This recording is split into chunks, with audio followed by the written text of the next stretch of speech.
Mr. Speaker, I come to the floor today to discuss some other theories and to really honor this month, Black History Month, with first an announcement.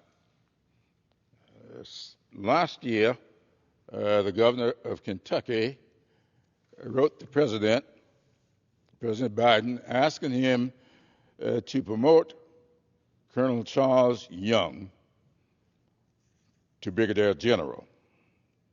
Now, Charles Young is not a name that most people in the country probably recognize. He was a Buffalo soldier. He was the third African American to graduate from West Point. And stories are legendary as to what he went through. He was born a son of slaves back in 1864 in Kentucky. But he rose and went into the military at the urging of his father and performed heroically. However, for obvious reasons, he was stuck at lieutenant colonel and never got the promotions he deserved. So posthumously, the Defense Department last week, upon the request of the governor of Kentucky, and I was pleased to write a letter to the president in support of that request. Last week, he was promoted to general. And I thank the Defense Department for repairing that fault. Now, Mr. Speaker, Black History Month started out back in 1926.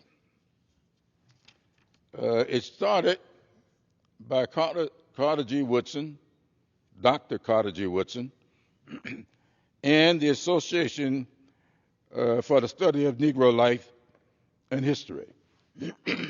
Now, Dr. Woodson is known by most of us as the father of Black history. He has some strong feelings about the contributions that African Americans were making to this great country that were going untold and intentionally ignored. So he and the association lobbied for a week to focus the country's attention on the contributions of Black Americans. He was successful. And as I said in 1926, the week was established. Now, back in the 60s, many campuses, college and university campuses, had a lot of activity going on those campuses, and I'm very familiar with some of them. But one of the things that came up was this focus on the contributions of African Americans. And so a movement started on these campuses. They decided, in fact, quite frankly, I believe it was Kent University was the first university decided that it would just celebrate and focus on African American history for the entire month of February. That the week was not enough. Now, we hear a lot of stories about February being the shortest month of the year and why that was set aside for the study of Black history. Well, the fact of the matter is the number of days in the month had nothing to do with it. It was all about 2 days in the month of February. When the agreement was made to celebrate Black History, Carter G. Woodson and the association picked February because February 12th was the birthday of Abraham Lincoln, February 14th, the birthday of Frederick Douglass. So to embrace both those birthdays, they picked a week in February that would embrace the two. That's how it got to be February. And then, of course, with the agitation on the college campuses, they asked they just started a tradition of just celebrating the whole month. And of course, in I believe it was in 69, the activities took place up at Kent. In 1976, President Gerald Ford decided to officially recognize the month of February as Black History Month. That's how we got to this point, and every president since has followed suit. Now today, the teaching of Black history has taken on a new meaning in this polarized country that we are currently experiencing. Education Week, the publication Education Week, reports that since January 2021,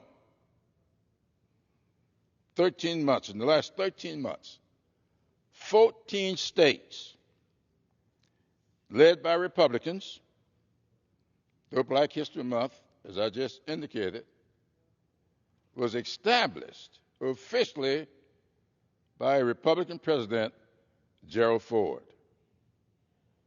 But we have become so polarized, and we have so politicized what is not a political issue,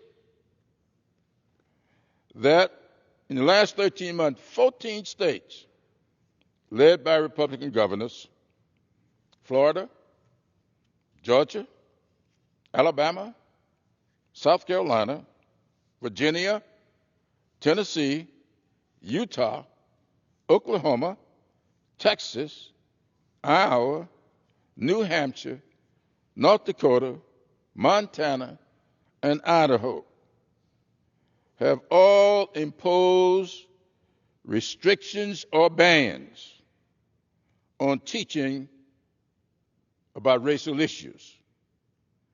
And legislation is currently pending in another 23 states.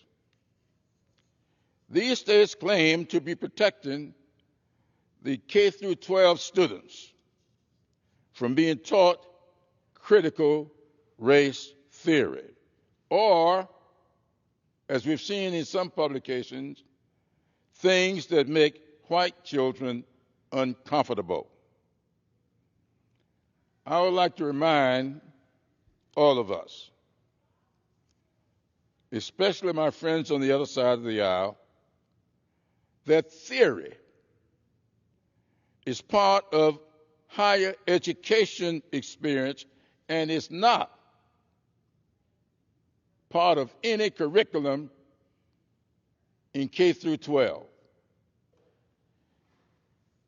Instead, these students are being taught facts, what I call critical race facts.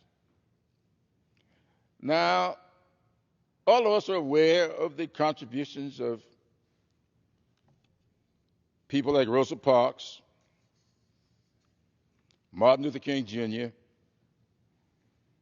Harriet Tubman, and none of us seem to be uncomfortable with knowing about these people. But, Mr. Speaker, there are a lot of other people of color who have made significant contributions to the growth and development of this great country that have been intentionally left out of our history books. And for some strange reason, people seem to feel that students will be uncomfortable learning about those contributions. It is important to the full development of all children to be taught exactly what this country is all about. Let me offer a few examples of what I am talking about here. In fact, I opened up Black History Month this year, speaking to students over at Gonzaga High School. And in that speech, as I have done on this floor, I looked up at the lights and I talked to those students a little bit about the person that history records as responsible for the light bulb, Thomas Edison. Nobody argues with that.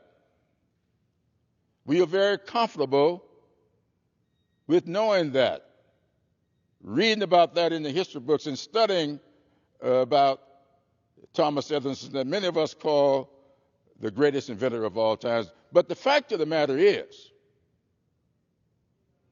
that Thomas Edison did invent the light bulb. But a very critical, unknown fact to most people is that he could not get the light bulb to work. He could get it to come on, but he couldn't get it to stay on. And it was not until someone told Thomas Edison about an African American, a young man, the son of former slaves. His parents had escaped from slavery and was living up in Massachusetts. A young man, totally different from Thomas Edison, Louis Latimer. Thomas Edison was informed that, this light bulb that you got here that you can't get to stay on, this guy up there in Massachusetts might be able to solve your problem if you can just step outside of your comfort zone. No, it may be uncomfortable, but if you can step outside of your comfort zone and go up there and sit down with Louis Latimer, because this man has invented a filament that might make your light bulb work. Thomas Edison decided to do that.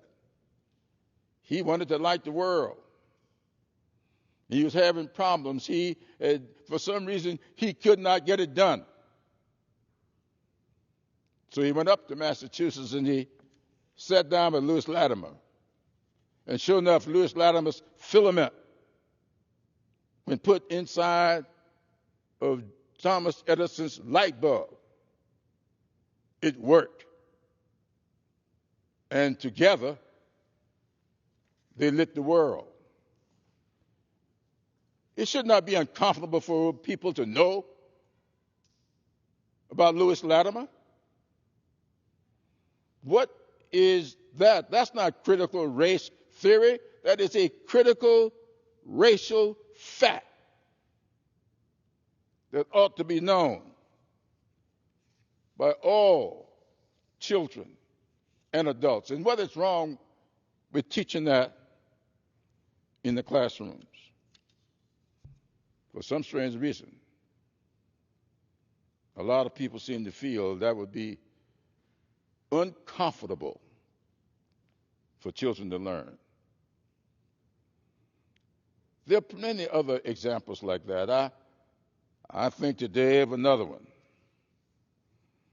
The steam engine. Nobody will argue about how important the steam engine was and still is to the Industrial Revolution.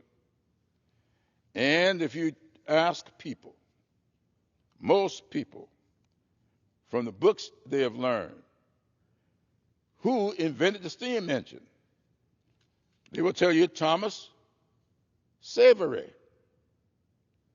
And they would be correct. But when Thomas Savery invented the steam engine, it would overheat. And they would have to cut the engine off. And sometimes, in order for to keep from cutting it off, they would employ a person they called an oiler.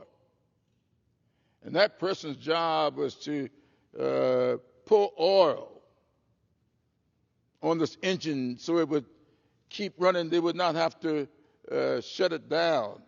And it was a very dangerous job. Some lost their limbs carrying out their duties. But there was a guy working in a similar situation who came up with an automatic oil pan. He designed a way for the engine to self-lubricate so you would not have to turn it off and lose production. So you would not have to employ a person who could lose a limb. That man there was Elijah Mccoy. Also, according to my research, a son of slaves. He was a prolific inventor. This was just one of the things that he invented. In fact, Elijah McCoy's genius was so well thought of and highly respected. And he had invented so many things to make life better, to make production more profitable, to make this country a better place.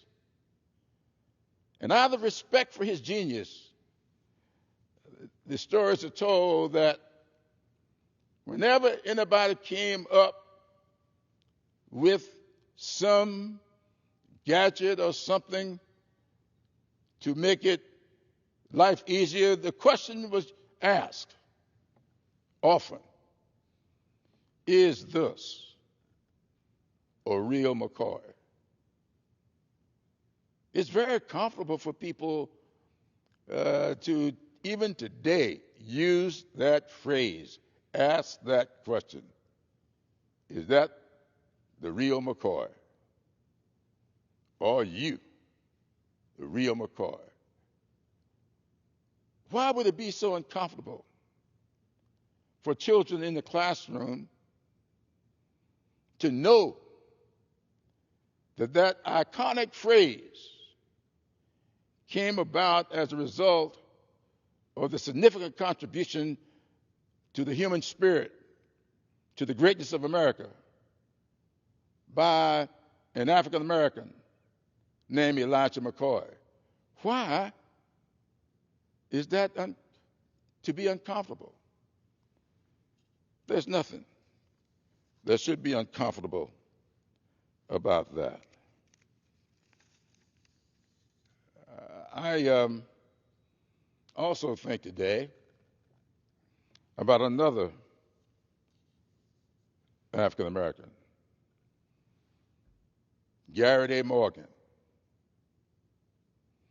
Now, all of us marvel at the gas mask. I remember as a child, the first time I saw one um, and experimented with how it worked. I had no idea of the origin of it at the time. In fact, if I were to read the books that were published, I still would not have known the real origin. Because in the books, they will tell you that John Haldane, a Scottish inventor who came to this country and supposedly during World War I invented the first gas mask. But the critical fact is World War I started in 1914, ended in 1918. But in 1911, or thereabouts, a man named Garrett Morgan, also from Kentucky, he was born to a mother who was Native American and a father who was African American, who was also a former slave. Morgan, in 1914, at the beginning of World War I, invented the gas mask. And that gas mask was used in 1916 in New York City to save the lives of over 500 people caught in some kind of an accident. Now, if you look at the calendar, this was done before John Haldane, whatever contraption he may have developed. Now, the story of Garrett Morgan is kind of interesting and a little bit, maybe to some, I know to me, is uncomfortable to think about. Because Garrett Morgan experienced a lot of difficulty trying to sell his gas mask. And the only reason people wanted to use it for a big event in Cleveland, Ohio, people wanted the gas mask, but they wouldn't buy it from him because of his color. So Garrett Morgan hired a white actor to pose as the inventor. And he went along with the inventor and he put the gas mask, the hood on, to demonstrate it. And, of course, to hide who he really was. That's how he was able to sell his gas mask. As effective as it was, as good of an invention that it was, they would not buy it from him simply because of his skin color. Now, that might have disappointed him, and it certainly should have, but he didn't let that deter him. He went on with other inventions, and some know that it is Garrett A. Morgan that is credited with being the inventor of the traffic light. So, these inventions that made life easier for people, made industrial plants more productive, made our streets safer, made our existence much more pleasant and much more conducive to reading, to getting around, all by African Americans. What is uncomfortable about teaching this in our classrooms? What is so bad about children knowing this? Why shouldn't the descendants, and there are some of all three of these people, why shouldn't their descendants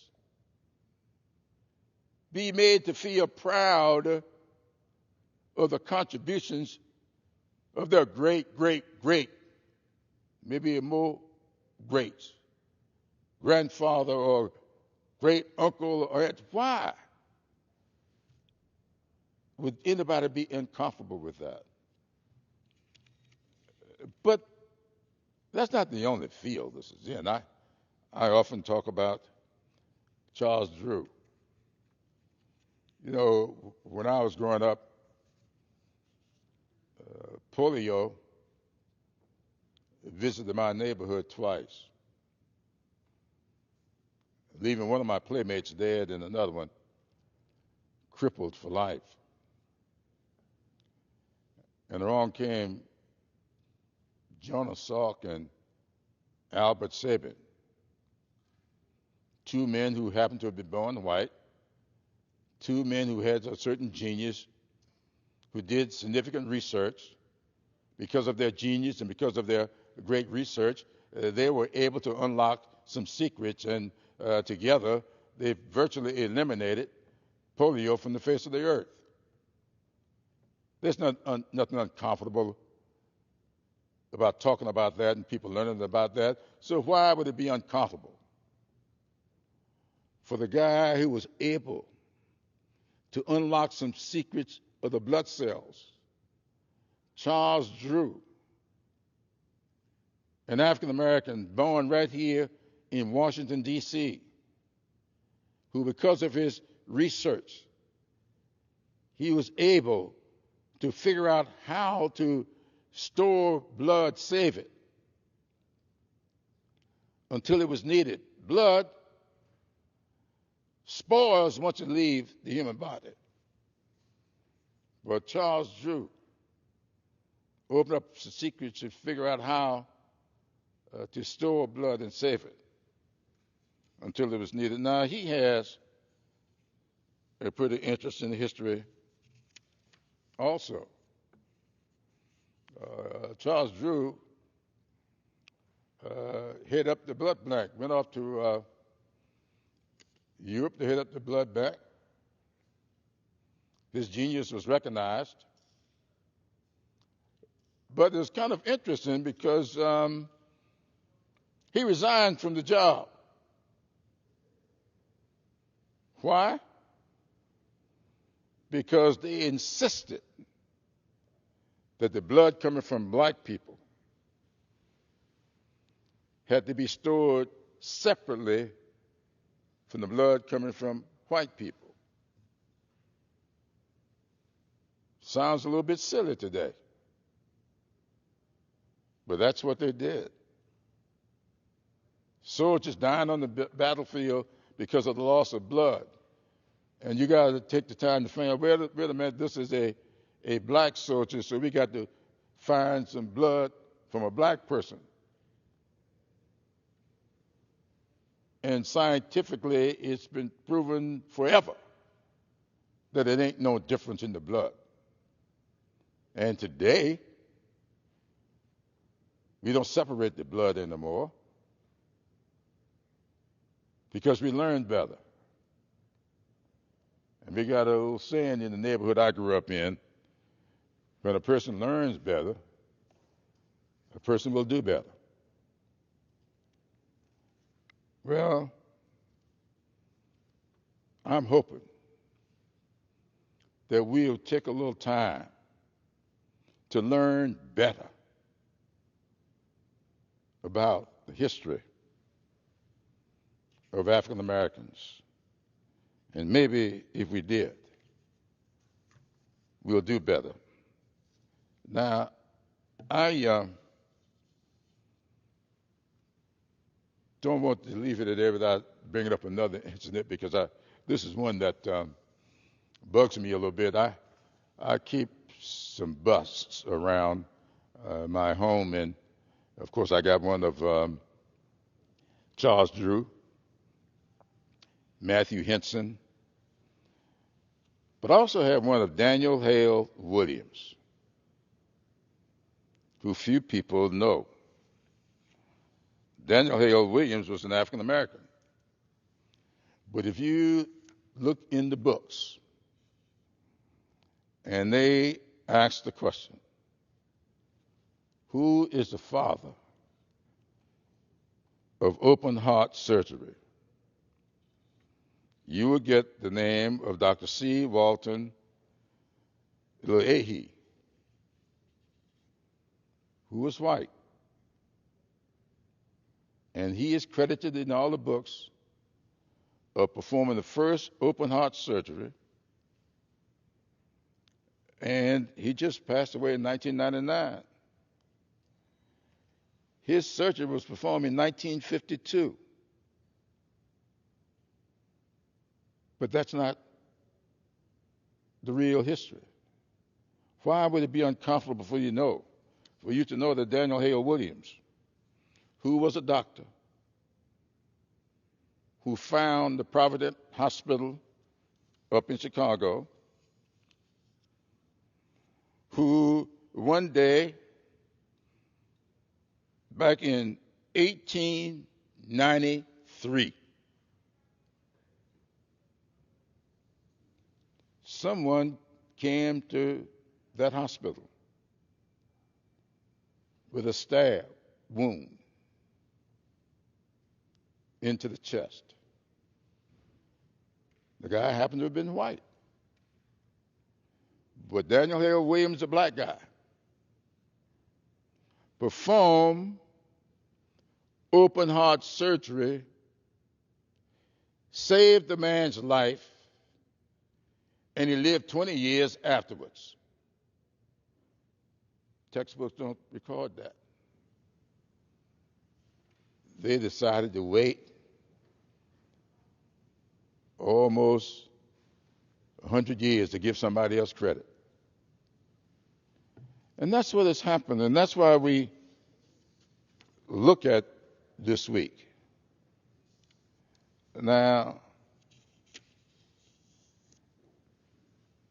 I think that Carter Woodson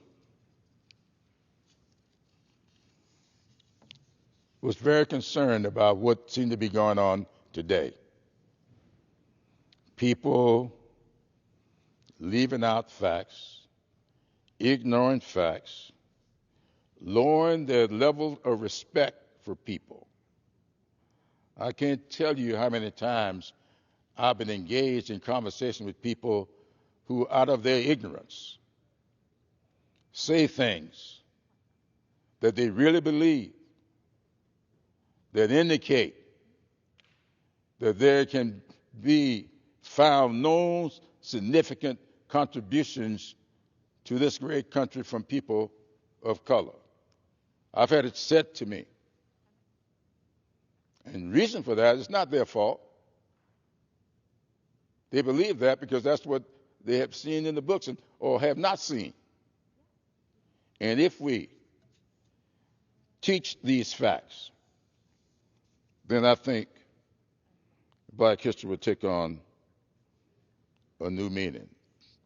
And Black History Month would not be so uncomfortable for anybody to celebrate. Next month, we will celebrate Women's History Month, simply because so many of the contributions of women have been left out and ignored. So we take the month of March to focus on those things. And that is why it's so important for us.